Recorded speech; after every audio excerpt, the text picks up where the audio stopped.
मी वरळी विधानसभेच्या शाखाध्यक्षांना विनंती करतो की राजसाहेबांचा सत्कार करायचा आहे.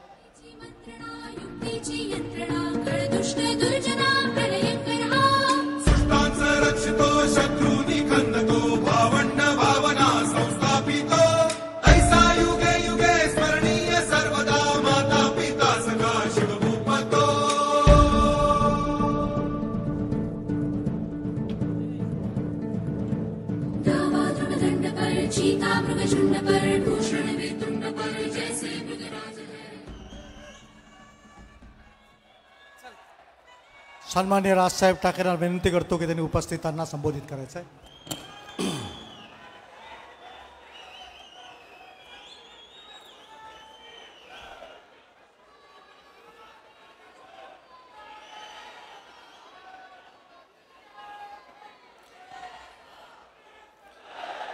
जमलेल्या माझ्या सर्व पदाधिकारी बांधवांनो, भगिनींनो आणि मातांनो,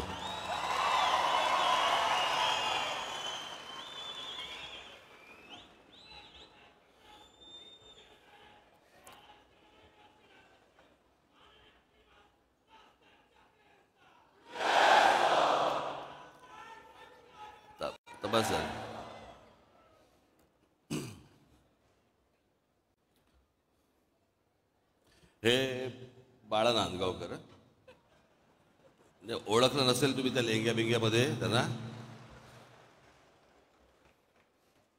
निवडणुकीच्या काळामध्ये तिथे प्रचाराच्या दरम्यान त्यांचा पायाला फ्रॅक्चर झालं आणि त्याच्यामुळे ते आता होईल बरं. ते बऱ्याच दिवसांनी मी तुम्हाला भेटतोय, तुम्ही मला भेटताय. निकाल लागले. निकाल लागल्यानंतर निकालावरची प्रतिक्रिया मी दिली होती. त्याच्यानंतर मी काही बोललो नव्हतो.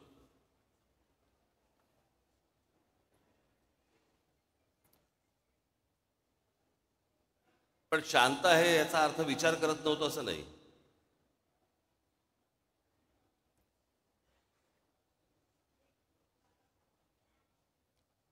सगळ्या गोष्टींचं एक विवेचन चालू होतं, आकलन चालू होतं.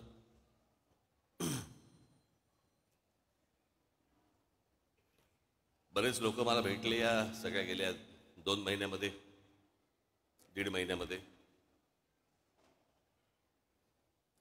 परवा दिवशी माझ्याकडे ते संभाजी महाराजांवरचे चित्रपट करणारे लक्ष्मण उतेकर दिग्दर्शक ते आले होते. उत्तम दिग्दर्शक.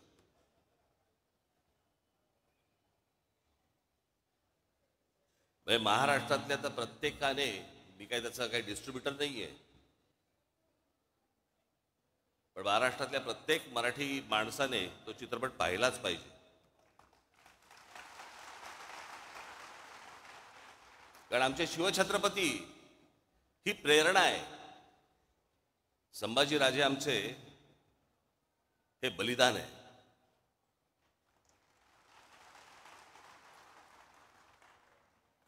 आणि मग मला मी पाहिलं नव्हतं त्याचं ते ट्रेलर बिलर. मला आमच्या अमेय खोपकरने मला सांगितलं की त्यांना तुम्हाला येऊन भेटायचं आहे. म्हटलं काय आहे विषय? नाही म्हटलं त्याच्यामध्ये संभाजी महाराज. हा लाईट जरा कमी होईल का रे? हा माझ्या डोळ्यासमोरचा काय आहे का काही त्याच्यात? काय बोटं बिटं घाला कुठेतरी बटनात.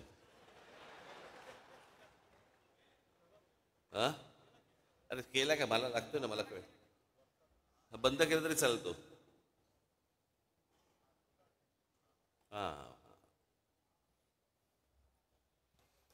तर त्याने मला काहीतरी सांगितलं की काहीतरी संभाजीराजे लेझिम खेळताना वगैरे काहीतरी दाखवलं वगैरे वगैरे. मग मी तो ट्रेलर पाहिला. मग दुसऱ्या दिवशी ते आले मला भेटायला. अर्थात लेझिम हा आपला पारंपरिक खेळ आहे महाराष्ट्राचा. आणि संभाजीराजांनी कधीतरी हातामध्ये लेझिम घेतलंही असेल, काय माहिती. इतिहासाच्या पानात नाही, पण मनात तर असेल.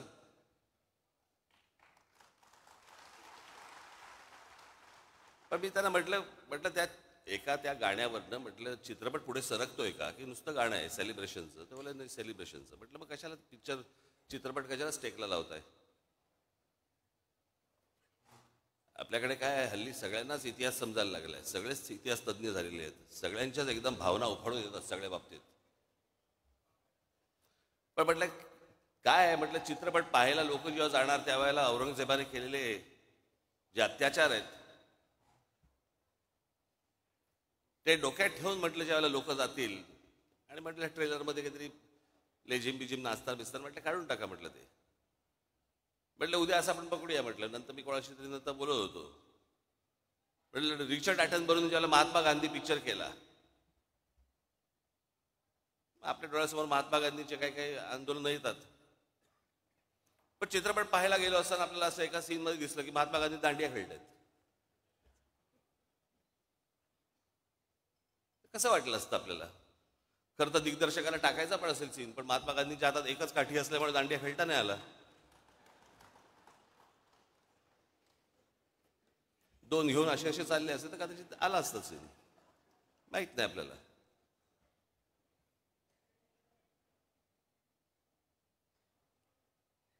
पण बरेच लोक मला भेटले, म्हणजे निकाल लागल्यावरती, निवडणुकीचा निकाल लागल्यावरती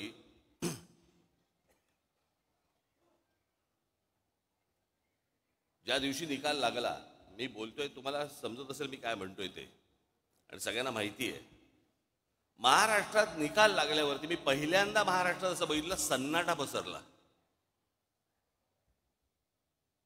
ज्या प्रकारचा जल्लोष व्हायला पाहिजे होता, ज्या प्रकारची गोष्ट व्हायला पाहिजे होती, मिरवणुका काय सगळं सन्नाट आलो, कारण लोकांमध्येच संभ्रम होता. हे काय आहे, हे कसं झालं, असा कसा निर्णय आला?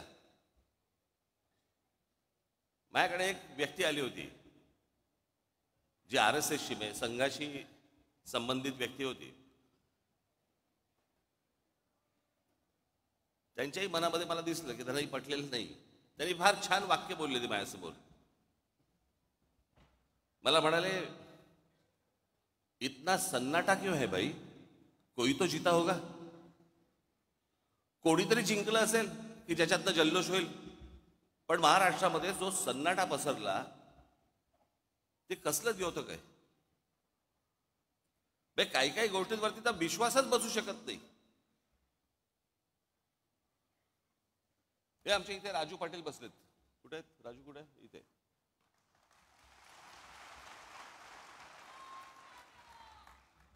त्यांचं एक गाव आहे, गाव पाटलांचंच गाव, म्हणजे तिकडे त्यांनाच मतदान होतं. साधारणपणे किती 1200 लोकांचं गाव आहे ना, 1400 लोकांचं गाव आहे. या 1400 लोकांच्या गावामध्ये राजू पाटलांना किती मतं पडली असतील? अख्खं सगळं मतदान, दरवेळेला त्यांना मतदान होतं. पहिल्यांदा त्यांचे भाऊ उभे होते त्यावेळेला त्यांना मतदान झालं, ते उभे होते त्यावेळेला मतदान झालं, ज्यावेळेला ते खासदारकीला होते त्यावेळेला मतदान झालं, सगळीकडं. त्या गावातनं किती मतदान झालं असेल राजू पाटलांना? किती मतं पडली असतील? एक पण नाही.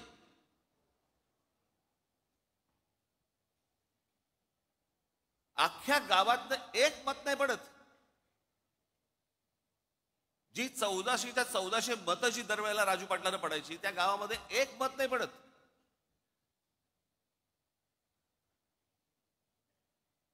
म्हणजे आपल्यातला एक मराठवाड्यामधला आपला एक पदाधिकारी आहे जो तिथे नगरसेवक आहे. नगरसेवक असताना, म्हणजे नगरसेवक जेव्हा झाला त्यावेळेला त्याला त्याच्या भागातनं 5,500 मतदान आहे. 5,500 त्याच्या भागातनं.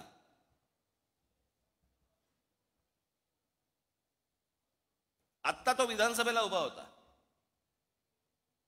त्याला त्याच्या वॉर्डामध्ये नगरसेवक पदासाठी म्हणून त्याला 5,500 मतदान झालं होतं. आत्ता विधानसभेच्या वेळेला त्याला किती मतदान झालं असेल? विधानसभा 2,500.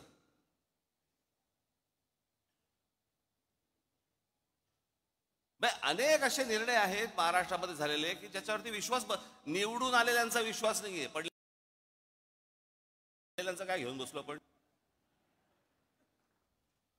रोज रात्री बायकोला चिट्टा काढ. बाळासाहेब थोरात काँग्रेसचे नेते, 7 वेळा आमदार झाले, 7 वेळा. ही 8वी टर्म होती त्यांची. 7 वेळा जो माणूस आमदार केला, 70 ते 80 हजार मताधिक्याने निवडून यायचे, ते बाळासाहेब थोरात या निवडणुकीमध्ये 10,000 मतांनी पराभव होतो.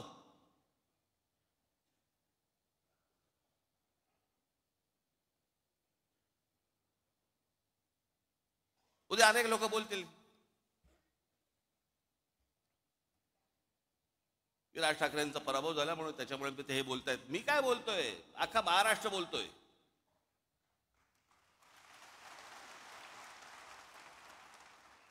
जे निवडून आले त्यातल्या अनेक लोकांचे मला फोन जे आले, जे सत्तेमध्ये आले आहेत त्यांचे मला अनेकांचे फोन आले, त्यांना शॉक बसलाय.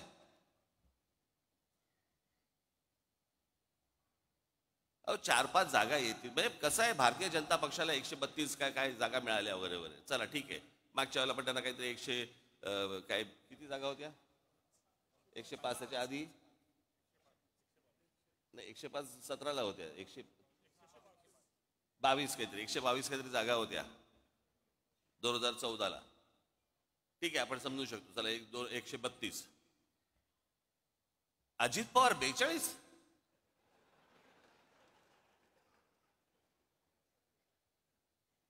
म्हणजे 4-5 जागा येतील की नाही असं सगळ्यांना वाटत असताना अजित पवार 42, कोणाचा तरी विश्वास बसेल का याच्यावरती?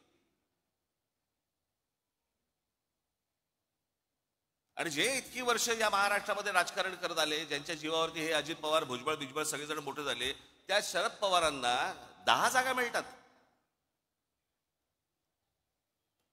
हे न समजण्याच्या पलीकडची गोष्ट आहे, न समजण्याच्या पलीकडची. गेल्या 4 महिन्यापूर्वी लोकसभा झाली. त्या लोकसभेला सर्वात जास्ती ज्यांचे कोणाचे खासदार निवडून आले असतील तर ते काँग्रेसचे निवडून आले. त्यांचे 13 खासदार निवडून आले काँग्रेसचे. बरोबर बोलतोय? एका खासदाराच्या खाली किती आमदार येतात? साधारणपणे 5 ते 6 आमदार येतात. 6 आमदार येतात, बरोबर आहे. सर्वसाधारणपणे किती आमदार यायला पाहिजे होते काँग्रेसचे? सगळे 6च्या 6 नाही पकडलं, पण एखाद्या मतदारसंघामध्ये 6च्या ऐवजी समजा 4 आलेत, 3 आलेत, काहीतरी त्यांचे 15 आमदार येतात.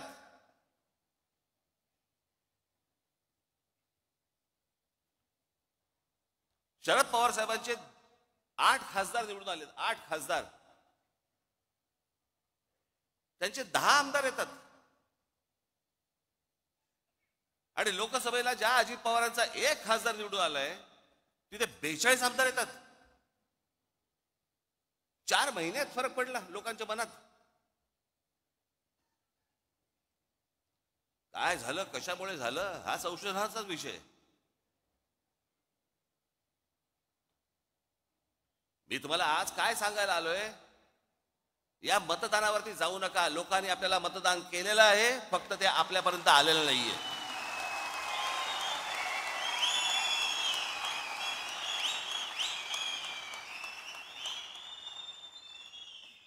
तुम्ही असं कुठेही मनामध्ये धरू नका की लोकांनी आपल्याला मतदान केलं नाही. लोकांनी मतदान केलं, पण ते केलेलं मतदान कुठेतरी गायब झालं.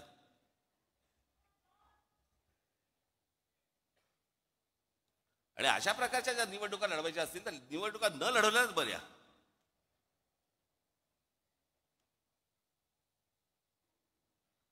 अर्थात ही पण गोष्ट निघून जाईल. कोणी कुठच्या गोष्टीचा अमरपट्टा घेऊन आलेला नसतो. अशा गोष्टी होत असतात.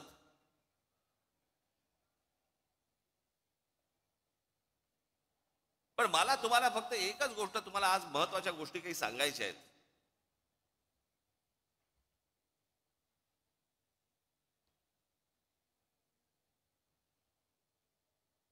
की ज्या गोष्टी तुम्हाला पक्षाने आजपर्यंत ज्या तुम्हाला सांगितल्या, ज्या आजपर्यंत पक्षाने ज्या गोष्टी केल्या, जी आंदोलनं केली, ज्या गोष्टींचे निर्णय लागले, या गोष्टी कुठेतरी तुम्ही पण सतत लोकांसमोर मांडत राहिले पाहिजेत.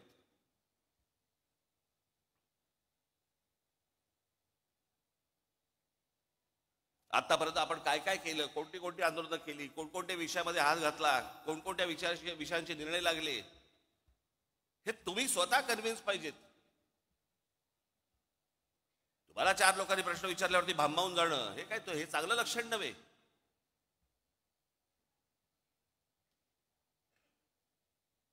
म्हणून मी आज तुमच्यासाठी काही गोष्टी इथे आणल्या आहेत मुद्दामून, ज्या तुम्ही लक्षात ठेवल्या पाहिजेत. माझं भाषण संपल्यानंतर ज्यावेळेला ते येईल कुठेतरी युट्यूबला येईल, तेवढा पोर्शन तुम्ही कट करून ठेवला पाहिजे. सतत तुम्ही त्या गोष्टी ऐकल्या पाहिजेत, बघितल्या पाहिजेत.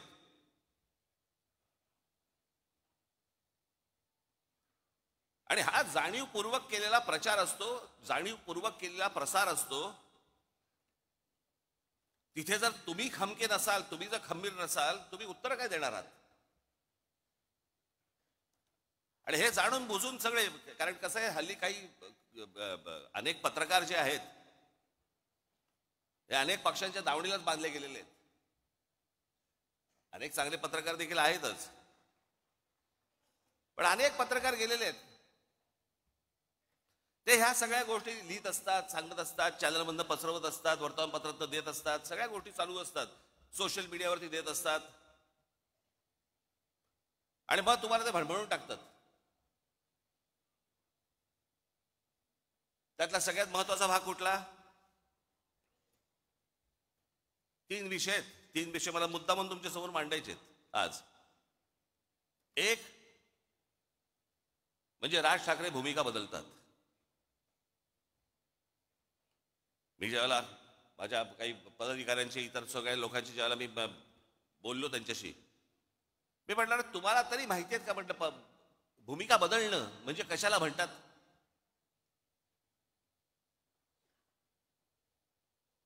मी आज मुद्दा म्हणून तुमच्यासाठी काही गोष्टी इथे आणल्या आहेत. या महाराष्ट्रामध्ये, देशामध्ये कशा कशा प्रकारच्या भूमिका लोकांनी बदलल्या आणि आपण काय केलं.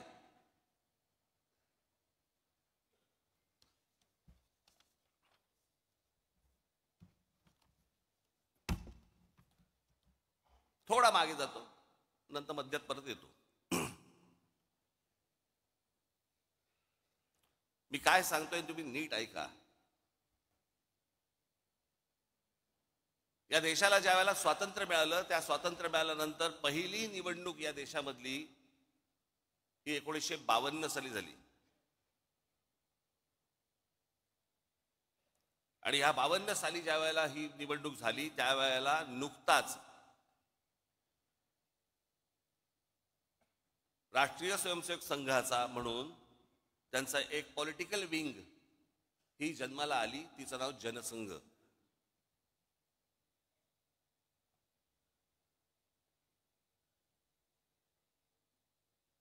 हिंदुत्व वगैरे वगैरे अनेक गोष्टी ते मांडत आले आजपर्यंत, त्याचा काही विषयच येत नाही.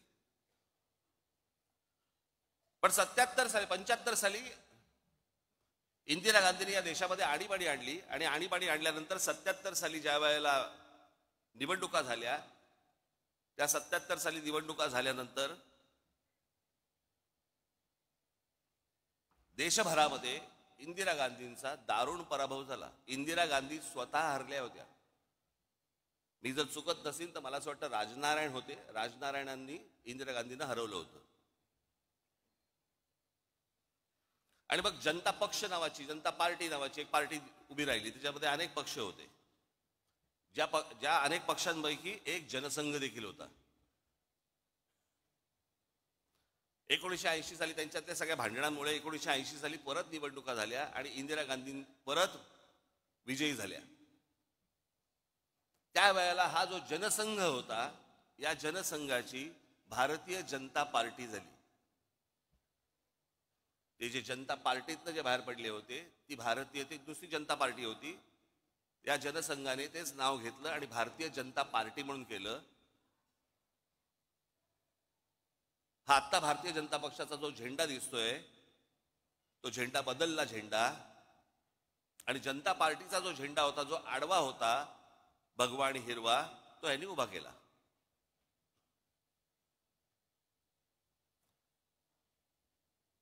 आणि हिंदुत्व या विषयावरती आजपर्यंत जे जनसंघाने ज्या गोष्टी केल्या, 80 साली ज्याला भारतीय जनता पक्ष म्हणून जेव्हा झाला, भारतीय जनता पार्टी म्हणून जेव्हा झाली, त्यावेळेला अटल बिहारी वाजपेयी त्याचे अध्यक्ष झाले. आणि त्यांनी संपूर्णपणे पक्षाची भूमिका बदलली आणि गांधीवादी समाजवाद यापुढे आम्ही पाळू, ही भूमिका घेतली. गांधीवादी समाजवाद.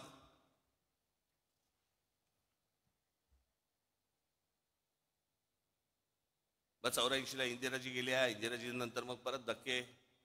आता ह्याच दरम्यान 77ला निवडणूक झाली, 78ला परत एक निवडणूक झाली. त्याच्यामध्ये शरद पवारांचं पुलोद आलं. शरद पवार मुख्यमंत्री झाले. ते आहे ना ते वसंतदादा पाटलांच्या पाठीत खंजीर खुपसून वगैरे ते सगळं प्रकरण. आणि ज्या वेळेला शरद पवारांनी ज्या वेळेला पुलोद स्थापन केली त्यावेळेला हाच जनसंघ, त्यावेळेला भारतीय जनता पार्टी झालेली नव्हती, हा जनसंघ पुलोदमध्ये शरद पवारांबरोबर होता.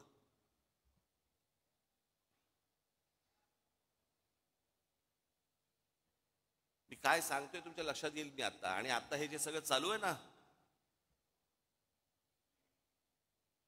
हा ह्याला भेटला, तो त्याला चोरून भेटला, तो त्याला हे भेटला, हे तर उघडपणे सुरू होतं.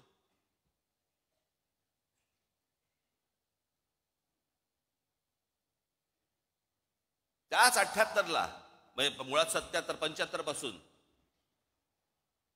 शिवसेनेने काँग्रेसच्या आणीबाणीला पाठिंबा दिला होता. 80ची निवडणूक ही शिवसेनेने एकही जागा लढवली नव्हती, परंतु काँग्रेस आणि शिवसेना यांची युती होती.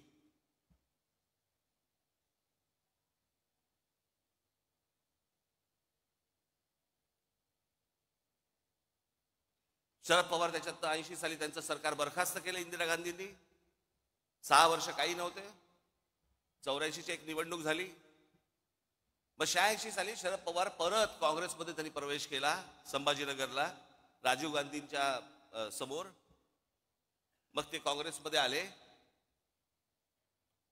जनता पक्ष बाहेरच राहिला.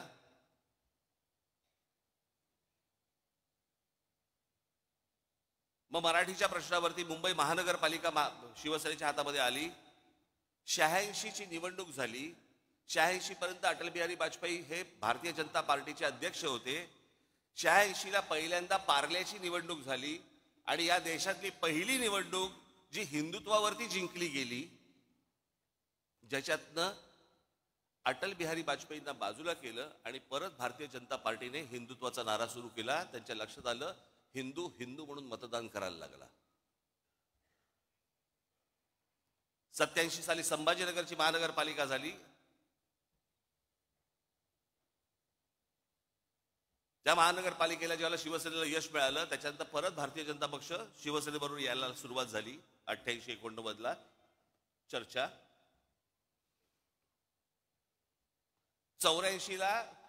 1984ला शिवसेना भारतीय जनता पक्ष युती झाली होती आणि शिवसेनेचे 2 खासदारकीचे उमेदवार हे कमळावरती उभे होते, मनोहर जोशी आणि वामनराव महाडिक.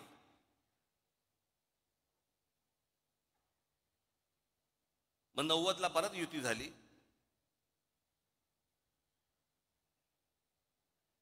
88ला परत शरद पवार मुख्यमंत्री झाले.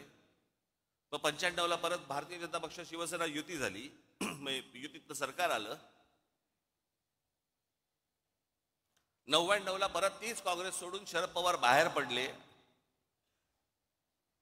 आणि 99चे रिझल्ट लागल्यावरती 2 महिन्यात एक दीड महिन्यामध्ये शरद पवार त्यांची काय राष्ट्रवादी काँग्रेस आणि काँग्रेस परत युती झाली. ज्या काँग्रेसला शिव्या घालून ते बाहेर पडले होते त्यांच्याच बरोबर दीड महिन्यात युती झाली. हे मी तुम्हाला का सांगतोय? या सगळ्यांनी आपापसात प्रत्येकाच्या स्वार्थासाठी सगळ्यांनी आपापल्या भूमिका बदलल्या. इथे मी कोणत्या स्वार्थासाठी भूमिका बदलली हो?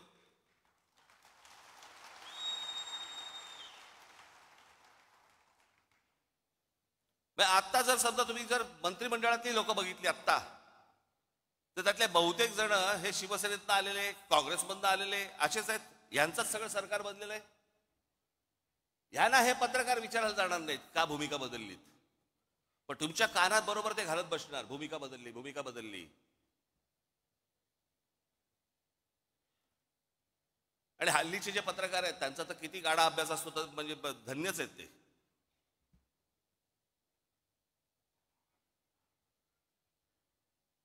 आजचा दिवस ढकलायचा, काही का बातमी टाके ना. आणि आता तर काय सगळे प्रत्येक पक्षाच्या एक कल्लीच सगळ्या गोष्टी सुरू आहेत. आता त्या काल त्या कुंभमध्ये आहे किती लोक गेली अजून आकडा येत नाहीये.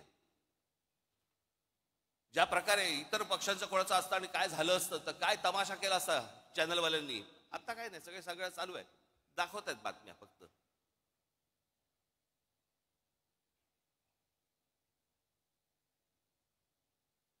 आणि मग काय गोष्टी पेरायच्या की राज ठाकरेंनी पहिल्यांदा नरेंद्र मोदींना पाठिंबा दिला, मग त्यांच्या ते विरोधात बोलायला लागले आणि मग परत त्यांनी सपोर्ट केला. का केला? कारण त्यांच्या मागे ईडी लावली, माझ्या मागे ईडी लावली.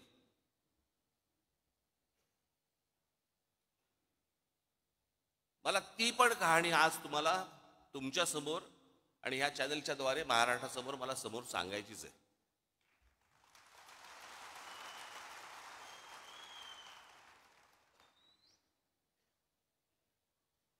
मी जे आता तुम्हाला जे सांगणार आहे, इथे समोर इथे समोर महाराजांचा पुतळा आहे, त्याच्या समोर मी जे सांगीन ते शपथपूर्वक सांगीन.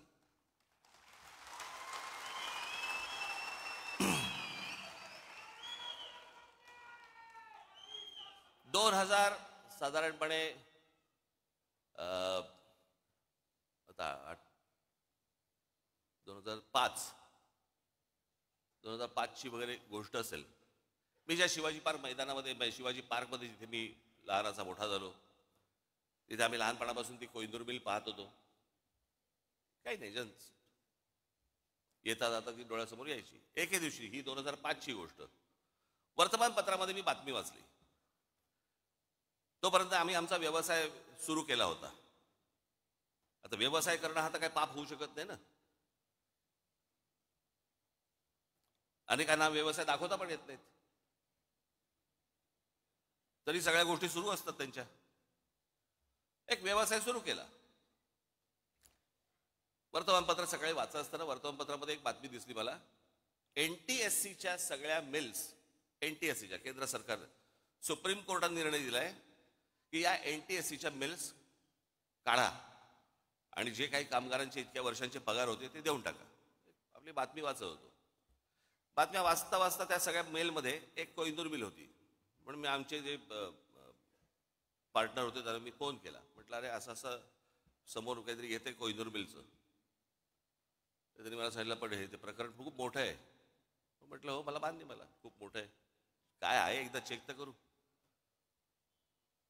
म्हणून आमचे एक दुसरे सहकारी होते, त्यांना मी फोन केला, त्यांना बोलून घेतलं. म्हटलं जरा बसून बघा काय होतंय. मग त्यांनी सगळी आकडेवारी केली वगैरे वगैरे. ते बोलले आपण टेंडर भरून टाकू. पण ते सगळं गणित बिणित केलं, टेंडर भरून टाकलं. एके दिवशी त्या माझ्या सहकार्याचा, म्हणजे पार्टनर होते, त्यांचा घाबरत घाबरत फोन आला सकाळी. म्हणाले काय? म्हटलं काय रे, काय झालं एवढं, काय घाबर? नाही ते टेंडर लागलं. म्हटलं मग घाबरतो कशाला? नाही नाही, ते काहीतरी काय 400-500 कोटीचं काहीतरी ते टेंडर होतं, काहीतरी द्यायचं.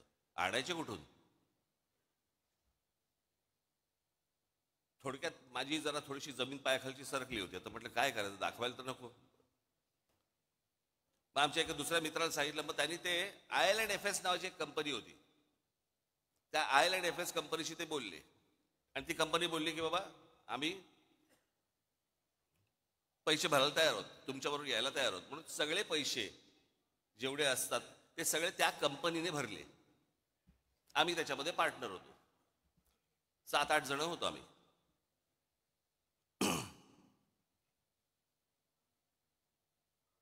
झालं सगळं सुरू. परत त्याला ब्रेक आला. परत ती केस काहीतरी कोर्टामध्ये गेली आणि सगळ्या परत मिल त्या अडकल्या. परत त्याच्यामधनं 1 वर्ष 1.5 वर्ष गेलं आणि मग त्याच्यानंतर ते सगळं परत 1.5 वर्षांचं सुरू झालं.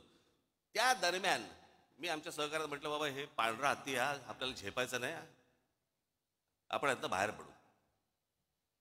मग माझ्याबरोबरचे अनेक जे काही माझे पार्टनर जे होते ते बोलले की आपण नाही नाही, आपल्याला हे झेपणं नाही, काम नाही आपलं, आपण आपल्याला बाहेर पडू. म्हणून आम्ही आमचा स्टेक घेऊन बाहेर पडलो. आमचा स्टेक त्यांना दिला आणि त्याचे पैसे घेऊन आम्ही बाहेर पडलो. ही गोष्ट आहे 2000 मला असं वाटतं 8ची. 8ची. त्याच्यानंतर आमचा विषय संपला. ज्या दिवशी मला ती ईडीची नोटीस आली, मला प्रश्न पडला कसली ईडीची नोटीस, काय आहे काय. मग आम्ही जेव्हा बघितलं त्यात विषय होता कोहिनूरचा. म्हटलं आपला काय संबंध याच्याशी आता. मग मला तिकडे बोलवते माणसं, मलाशी काय बोलवते हेच मला समजेना. की त्यांच्याकडनं तुम्हाला पैसे आले पण तुम्ही त्यांचे पैसे काय, मला काय कळत नव्हतं. म्हटलं काय झालं. बरं, जे पैसे आले त्याच्यावरती आम्ही टॅक्स भरला, टॅक्स भरून तो गेला. सगळ्यांनीच टॅक्स भरला आणि तो गेला. ती जी कंपनी होती त्याच्यामध्ये टॅक्स भरला, त्या कंपनीने तिकडे टॅक्स भरला, त्यातनं आम्ही बाहेर पडलो. मला ज्या वेळेला ती गोष्ट आली त्यावेळेला मी ज्यावेळेला इन्क्वायरी केली, आमच्या सीएला बोलवलं. म्हटलं काय नेमकं काय झालं सांग मला. तो बोलला तुमच्यातला एक जो पार्टनर आहे, तुम्ही जो टॅक्स भरलात त्या कंपनीत, त्या पार्टनरने तो टॅक्स इन्कम टॅक्सला भरलाच नाही, तो ते पैसे तुमचे बाहेरच्या बाहेर वापरले. म्हटलं मग आता काय करायचं. म्हणे आता परत टॅक्स भरायला लागेल. आम्ही परत टॅक्स भरून टाकला, जेवढा होता तेवढा परत प्रत्येकाने आपापला टॅक्स परत भरून टाकला. कोण जाईल झंझटीत. विषय संपला. आता एवढ्याशा गोष्टीसाठी राज ठाकरे ईडीला घाबरला आणि मोदींची स्तुती करायला लागला. मला काय देणं घेणं त्या गोष्टींशी. माझ्या डोक्यावरती तलवारी घेऊन नाही मी फिरत.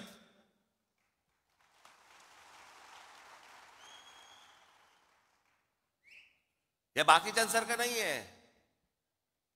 6 दिवस अगोदर मोदी म्हणतात 70,000 कोटीचा भ्रष्टाचार केलेला ना आम्ही 8 मध्ये टाकू. आम्हाला माहित होतं की ते मंत्रिमंडळात टाकणार आहेत.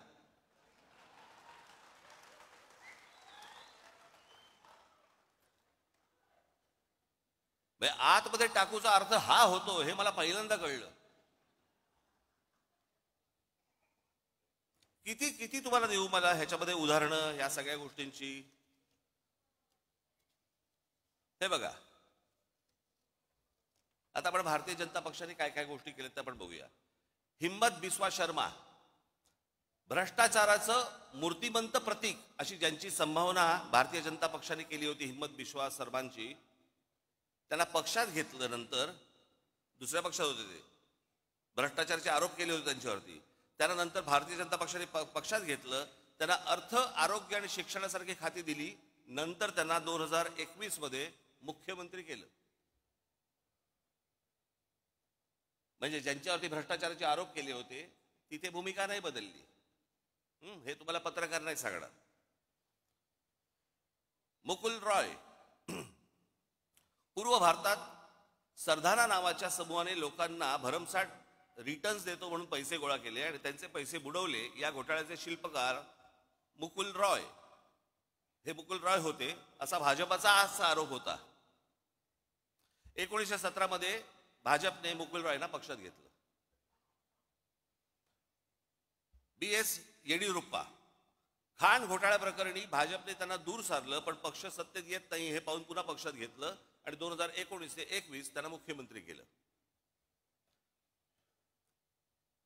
अजित पवारांचं तर मी तुम्हाला सांगितलं. अशोक चव्हाण, आदर्श घोटाळा, त्यांनी काँग्रेस पक्ष सोडायच्या आधी संसदेत आदर्श घोटाळ्यातील त्यांच्या सहभागावरून भाजपच्या खासदारांनी आरोप केले. पुढे 8 दिवसात ते भाजपमध्ये आले आणि लगेचच त्यांना राज्यसभेवरती खासदार म्हणून पाठवलं. भूमिका नाही बदलली. फारुख अब्दुल्ला यांनी काश्मीर मधल्या 370 कलमाला विरोध करणाऱ्या भाजपसोबत, भाजपचा 370 कलमाला विरोध होता सुरुवातीपासून, आपलं त्यांचा विरोध होता की ते असू नये म्हणून, आणि फारुख अब्दुल्लांचा विरोध होता ते काढू नये म्हणून. काश्मीर मधल्या 370 कलमाला विरोध करणाऱ्या भाजपसोबत 1999 त्यांच्या एनडीएचे घटक बनले फारुख अब्दुल्ला, आणि ओमर अब्दुल्ला परराष्ट्र राज्यमंत्री बनले. याच ओमर अब्दुल्लांच्या नंतर नॅशनल कॉन्फरन्सने 2009 मध्ये काँग्रेसबरोबर युती केली. भूमिका नाही बदलली. भाजपमध्ये आले, भाजपने भूमिका बदलली. हे तुम्हाला कोण सांगणार नाहीत. म्हणून मी तुम्हाला, राजकारणामध्ये आहात तुम्ही, तुम्हाला हे सगळे संदर्भ तुम्हाला लक्षात असले पाहिजेत तुम्हाला माहिती असली पाहिजे, ज्या वेळेला हे लोक येऊन समोर ज्याला तुमच्याशी बोलतात आणि ज्याला त्याला सांगतात आणि ही असली गोष्टी ज्याला अफवा पसरवायला लागतात, त्यावेळेला तुम्ही तयार पाहिजेत.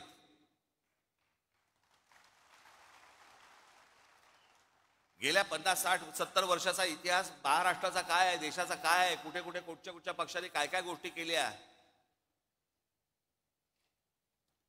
मुफ्ती मोहम्मद सईद, भाजपने 2015ला मुफ्ती मोहम्मद सईद यांच्यासोबत युती केली आणि पुढे मुफ्ती मोहम्मद सईद यांच्या निधनानंतर त्यांच्या मुलीला महबूबा मुफ्ती सईदला पाठिंबा दिला.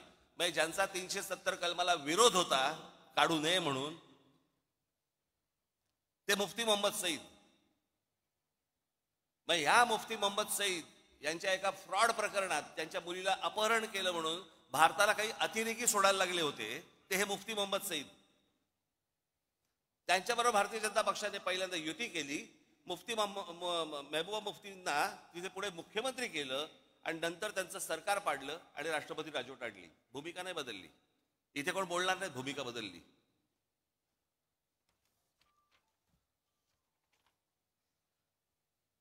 आता महाराष्ट्र देऊ. राधाकृष्ण विखे पाटील आधी काँग्रेसमध्ये, मग विरोधी पक्षनेते होते. पुढे 2022 ते 24 काळात महसूल मंत्री आणि सध्या जलसंपदा मंत्री भाजपमध्ये. हर्षवर्धन पाटील आधी काँग्रेसमध्ये होते, मग ते भाजपमध्ये आले. हर्षवर्धन पाटील भाजपमध्ये आले तेव्हा म्हणाले होते आता शांत झोप लागते. ते हर्षवर्धन पाटील बोलले होते. सगळ्याचे व्हिडिओज आहेत, सगळ्या गोष्टी तुम्ही बघू शकता. नारायण राणे, गणेश नाईक, बबनराव पाचपुते, विजयसिंग मोहिते पाटील, पदमसिंग पाटील, किरीट सोमय्या ते केवढे आरोप केले होते. अनेक लोकांवरती आरोप केले विरोधी पक्षांमधल्या. आज ज्यांच्यावरती आरोप केलेत ना, ते सगळे आज मंत्रिमंडळात आहेत किंवा भारतीय जनता पक्षासोबत आहेत. त्यांना नाही कोणी विचारलं जात की भूमिका बदलली का, काय बदललं. हे जाणून बुजून तुमच्या कानी लागतात. जाणून बुजून तुम्हाला बदनाम करण्यासाठी म्हणून या गोष्टी सगळ्या पसरवल्या जातात. शिवसेनेचा ज्यावेळेला जन्म झाला 1966 साली, त्याच्यानंतर पहिली जी निवडणूक लढवली ती प्रजा समाजवादी पक्षाबरोबर लढवली. त्या निवडणुकीनंतर मुस्लिम लीग बरोबर युती पण केली होती. त्याच्यानंतर 77-75ला काँग्रेसला पाठिंबाही दिला होता. 80 साली युती पण केली होती. नंतर भारतीय जनता पक्षाबरोबर त्या वेळेची जी काय परिस्थिती असेल त्याप्रमाणे विरोधी पक्ष कोण निर्णय घेत असतात. यांनी घेतले असेल, त्या वेळेला परिस्थिती बदलली असेल. पण त्यांची ती बदललेली परिस्थिती, हे ह्यांचं बरं आहे, ह्यांनी केलं की प्रेम, आम्ही केला की बलात्कार.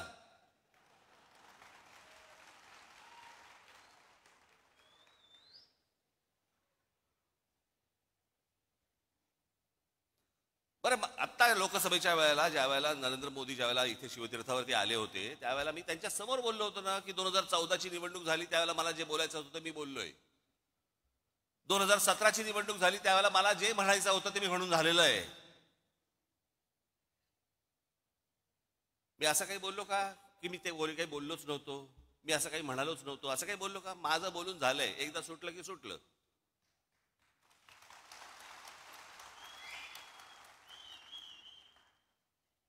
आणि जे बोललो होतो त्या सगळ्या गोष्टींना आधार होते. जे चांगलं कराल त्याला चांगलं म्हणू, जे वाईट कराल त्याला वाईट म्हणू. ह्या सगळ्या गोष्टीच्या तुमच्या समोर आणल्या. हे कृपाशंकर सिंग, बबनराव पाचपुते, अजित पवार, हे सगळे देवेंद्र फडणवीसांनी किती लोकांवरती आरोप केले आतापर्यंत? भ्रष्टाचाराचे किती लोकांना बरोबर आरोप केले? कित्येक लोकांवरती, जे तुम्हाला आता त्यांच्याबरोबर मंत्रिमंडळात दिसतील.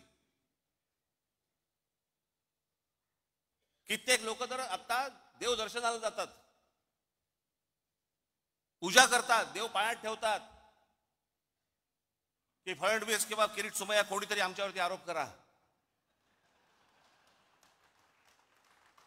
चला, आरोप केल्यावर आतमध्ये जाता येतं.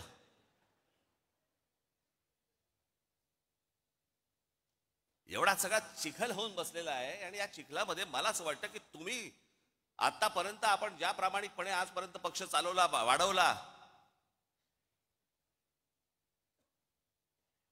अनेक लोकांना हे असतं, राजसाहेबांनी भारतीय जनता पक्षाच्या किंवा कोणाला नेत्यांना भेटलं नाही पाहिजे. भेटलं नाही पाहिजे.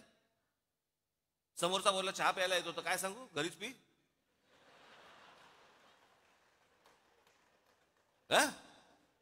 तुम्ही काय वेगळं सांगाल?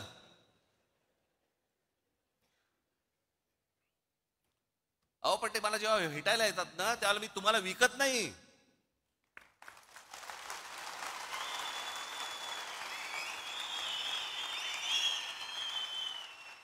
आणि माझा मराठीचा बाणा देखील मी बोथट करत नाही.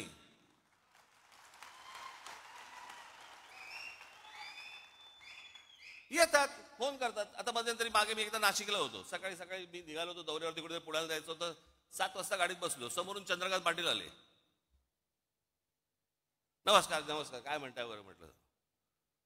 मुंबईत आलो की येतो चहा प्यायला. ही परिस्थिती तुमच्यावरती आली, काय कराल सांगा मला. कशाला चहा, चहा कशाला प्यायचा? काय काय गरज आहे का चहा प्यायची? काय काय यायची काय आवश्यकता आहे का? नाही काय काय गरज काय या चहा प्यायची असं सांगू का त्यांना मी? अरे एक माणूस स्वतःहून सांगतो चला चहा प्यायला येतो, ये म्हणणार ना, अजून काय म्हणणार. एकदा चंद्रकांत पाटील मला भेटायला आले. बरं हे काय करतात परत, ह्यातला प्रॉब्लेम काय आहे, हे बाहेर मग पत्रकार येतात, तिथे जाऊन हे काय बोलतात माहित नाही, आज काहीतरी वेगळंच असतं.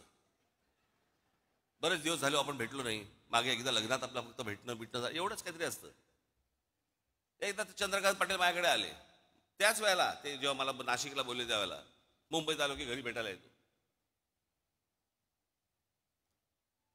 हे मला अजूनपर्यंत कळलेलं नाही. ते माझ्याशी चर्चा करून काय चहा बी खाणं पिणं सगळं झाल्यावरती बाहेर पडले.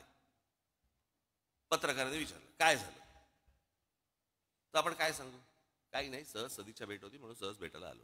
बरं पत्रकारांचाही प्रॉब्लेम असतो, त्यांना वाटतं कशात तरी काय असणारच, काहीतरी असणार, त्याशिवाय काय होणार नाहीये. बाई आणि बुवा एकत्र भेटले की काहीतरी लफडच असलं पाहिजे, ह्याला काय दुसरं काय. अरे नॉर्मल पण भेटू शकतात की नाही, बोलू शकतात की नाही, एखादा पुरुष स्त्री एखादे नॉर्मल बोलू शकतात, गप्पा मारू शकतात. तसं यांचं असतं हल्ली तर तेच चालू आहे. पूर्वी तर मध्ये राजकारण इतकं सुंदर छान होतं, सगळेजण एकमेकांना भेटायचे. पक्षाचा विरोध, पक्षाची धोरणं याच्यामध्ये कधी कॉम्प्रोमाइज व्हायचं नाही. पण म्हणून काहीतरी अगदी वैर घेतल्यासारखे वगैरे असं काही नव्हतं पूर्वी. आताही खरं तसं नाहीये. काल आपण छपून भेटतात मला पण ते कळलेलं नाही, पण बाहेर ते चंद्रकांत पाटील बाहेर पडले माझ्या घरात. काय केलं असेल त्यांनी पत्रकारांसमोर मला आजपर्यंत कळलेलं नाही. त्यांना प्रश्न विचारला, पाटील साहेब 1 तासभर तुम्ही आतमध्ये होतात, काय चर्चा झाली? मला ह्याचा अर्थ नाही कळला. म्हणजे मला त्यांनी कडेवर घेतला होता का काय, ह्याचा अर्थ काय होता हेच मला अजूनपर्यंत कळलं नाही. हे म्हणजे काय?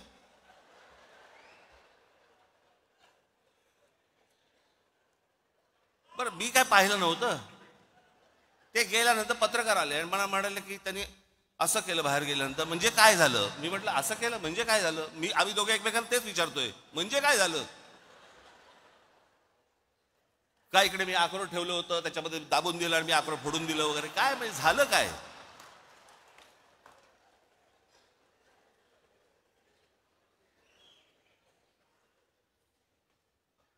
एक गोष्ट तुम्ही लक्षात ठेवा, हे कोण भेटायला आले बिले वगैरे वगैरे, पक्षाची भूमिका आणि तुमचं प्रेम यांच्यासमोर लाचार ठेवणार नाही.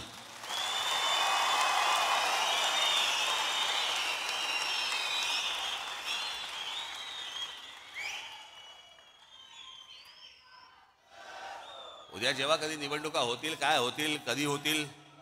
आता 28 तारखेला खरं तर निर्णय होता, तो 28 फेब्रुवारीला गेला. आता 28 फेब्रुवारीला गेला म्हणजे ऑक्टोबर नोव्हेंबर शिवाय निवडणुकाच होत नाहीत. बरं ऑक्टोबर नोव्हेंबरला तरी काय अजून पुढे ढकलतील. त्यांना काय, सरकारला प्रशासक नेमल्यानंतर प्रशासनाच्या हातात जर समजा या सगळ्या महानगरपालिका आणि सगळ्या गोष्टी असतील, कोण नगरसेवकांची ओझी उचलेल?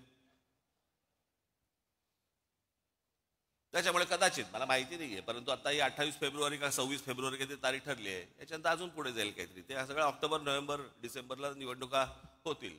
तोपर्यंत मी का सांगतो तुम्हाला, फालतू खर्च करत बसू नका. कळलं का? या देवस्थानाला घेऊन चाललो महिलांना, या इकडे घेऊन चाललो दर्शनाला, हे ते आता काही करू नका त्या सगळ्या गोष्टी. कळलं का? आणि निवडणुकीच्या वेळेला या खिशे बाहेर काढून माझ्यासमोर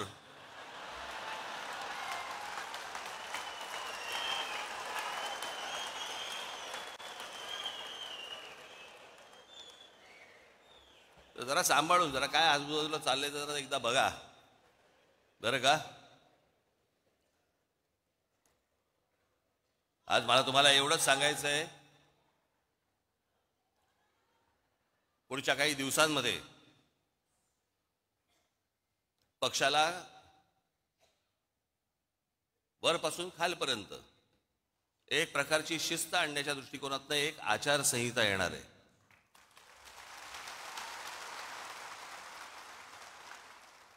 जी गोष्ट मी माझ्या विभागाध्यक्षाशी बोलीन तीच माझ्या शाखाध्यक्षाला पण कळली पाहिजे, तीच माझ्या महाराष्ट्र सैनिकाला पण कळली पाहिजे की काय नेमकं चालू आहे ते.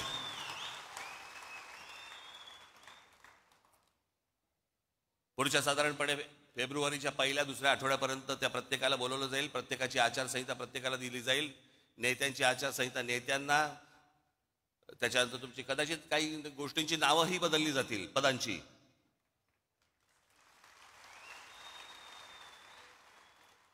तर ते हळूहळू टप्प्याटप्प्याने त्या गोष्टी मी तुमच्यासमोर मांडीन. परंतु मी एक गोष्ट सांगतो तुम्हाला, मी लहानपणापासून अनेक पराभव पाहिलेत, अनेक विजय देखील पाहिलेत. पराभवाने मी कधी खचलो नाही आणि विजयाने कधी हुरळून गेलो नाही.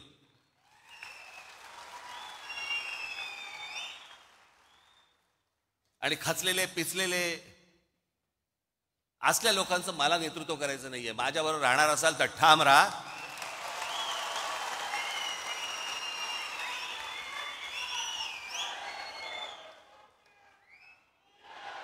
आपल्याला जे महाराष्ट्रामध्ये करायचंय, जे आपल्याला महाराष्ट्राच्या मराठी माणसासाठी करायचंय, जे या महाराष्ट्रातल्या हिंदूंसाठी करायचंय ते आपण करणारच आहोत. ते आपलं स्वप्न आहे. आज नाही, उद्या, उद्या नाही परवा, पण ते होणार म्हणजे होणार, एवढं निश्चित आपण लक्षात ठेवावं. आज तुम्हाला हे सगळं मी पहिल्यांदाच येतो या सगळ्या ऑडिटोरियममध्ये. मी कधी आलेलो नव्हतो. खरं ते वरती बसले सगळे चिकटवलेले दिसत वाटतात मला. हे सगळे ते प्लॅकार्डचे करतात ना, तसेच दिसतात ते मला सगळ्या. आत ना रे तुम्ही खरंच.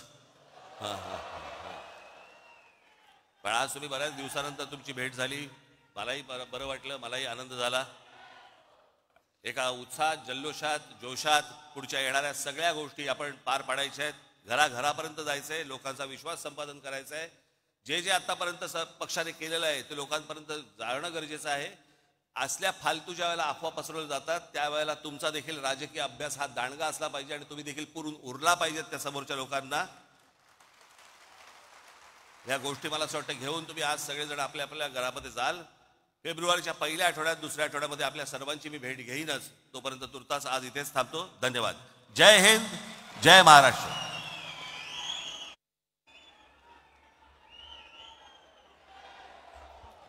आजच्या या मेळाव्याची सांगता राष्ट्रगीताने होणार आहे.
महाराष्ट्र नवनिर्माण सेनेचा